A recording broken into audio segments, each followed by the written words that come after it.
Before we dive into this chilling story, please make sure to subscribe to the channel for more true horror stories. Now, let's get into the terrifying true story of Veronica and the Ouija board that changed her life forever. It was supposed to be just a game. A harmless dabble into the paranormal, a teenage curiosity. But for Veronica, a 15-year-old girl from Madrid, what began as an innocent experiment with a Ouija board spiraled into a terrifying and fatal series of events. To this day, the mysterious death of Veronica remains one of Spain's most chilling paranormal cases, leaving both investigators and skeptics haunted by unanswered questions. Veronica's story isn't just another urban legend. It's a documented case that left police officers and medical personnel baffled, and the paranormal community intrigued. What really happened during those fateful days in 1991? And how did a simple seance turn into an encounter with pure evil? Veronica, like many teenagers, had a fascination with the unknown. Raised in the working-class neighborhood of Vallecas in Madrid, she was a responsible girl who helped her mother take care of her 3 younger siblings. Her father had passed away, and with her mother working long hours, Veronica took on many adult responsibilities. But Veronica was also drawn to the mysterious. Stories of spirits, hauntings, and the occult piqued her interest, especially after her father's untimely death. It was during the summer of 1991 that her curiosity got the better of her. Her school friends had spoken about trying to contact the dead using a Ouija board.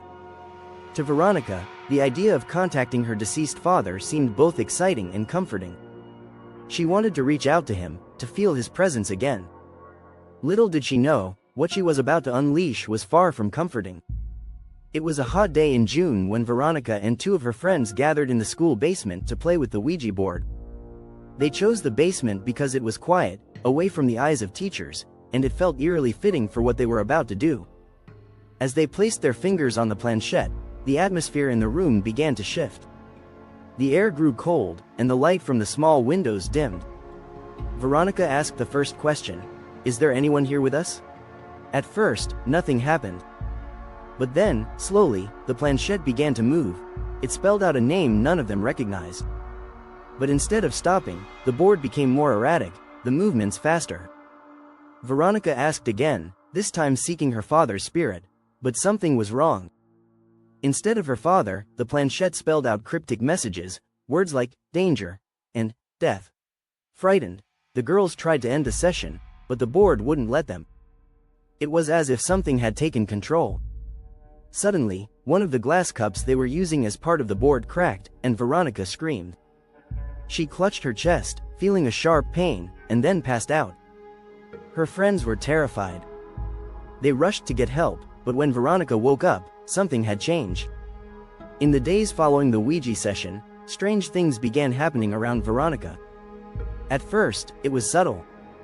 Objects in her room would move on their own. Lights flickered, and there were cold spots in the house, particularly around her room.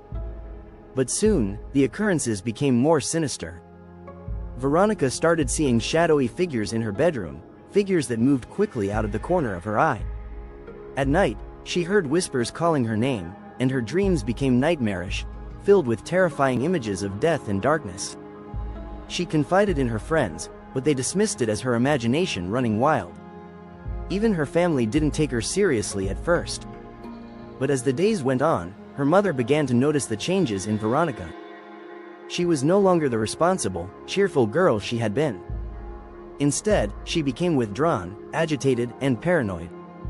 Veronica's younger siblings also reported strange happenings. They claimed to have seen shadows moving in the hallway, and at times, they would wake up in the middle of the night to the sound of Veronica speaking in a language they didn't understand. It was as if something had taken over her mind. As the hauntings intensified, Veronica became desperate. She turned to the school for help, visiting the school counselor and begging for advice. But her pleas were met with disbelief. After all, how could anyone take a teenager's claims about spirits seriously? One night, Veronica woke up to the sensation of hands grabbing her throat.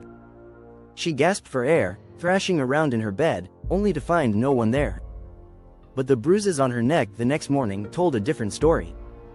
Someone, was attacking her. It was no longer just a haunting, it was violent. Desperate to rid herself of the entity, Veronica attempted another Ouija session, this time alone. She hoped to reverse whatever had gone wrong the first time. But instead of finding peace, she unleashed even more chaos. From that point on, the attacks grew more frequent, and her behavior became more erratic. Her family, once skeptical, now realized that something was seriously wrong. Veronica's siblings described seeing their sister's body levitate off the bed at night, and her mother reported objects flying across the room without explanation. The entire house felt as though it had been cursed. The last night of Veronica's life was marked by an overwhelming sense of dread. She knew something was coming.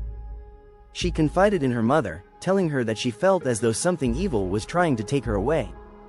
Her mother, terrified but unsure of what to do, told her to pray and stay strong. That night, Veronica went to bed, but she would never wake up again. Around 2 a.m., Veronica's mother heard a loud crash from her daughter's room. Rushing in, she found Veronica lying on the floor, gasping for breath. Her body was contorted, and her eyes were wide with fear. The paramedics were called, but by the time they arrived, it was too late. Veronica was pronounced dead in the early hours of the morning. The official cause of death was attributed to natural causes, but her family and friends were left with more questions than answers. How could a healthy 15-year-old girl die so suddenly? And what about the strange events that had plagued her in the weeks leading up to her death? In the days following Veronica's death, her family continued to experience strange occurrences in the house. Lights flickered, objects moved, and the air felt thick with a malevolent presence. The story quickly spread throughout Madrid, drawing the attention of paranormal investigators and skeptics alike. The police report from the night of Veronica's death included testimony from officers who described feeling an unnatural energy in the house. One officer even claimed to have seen a dark shadow moving across the room, despite no one else being there. To this day, Veronica's death remains unsolved. Was it a tragic accident, or was she the victim of a malevolent force summoned by the Ouija board? No one knows for sure, but her story continues to haunt those who hear it. The tragic tale of Veronica serves as a chilling reminder of the dangers that can come from tampering with forces beyond our understanding. The Ouija board, often dismissed as a harmless game, has been linked to countless stories of terror and tragedy throughout history. But none are as haunting as the true story of Veronica, a young girl who sought answers from the other side, and paid the ultimate price. Perhaps the greatest mystery of all is not what happened to Veronica, but what awaits those who dare to follow in her footsteps. In the end, some doors are better left unopened. Thank you for watching, and if you enjoyed this video, don't forget to like and subscribe for more spine-chilling stories.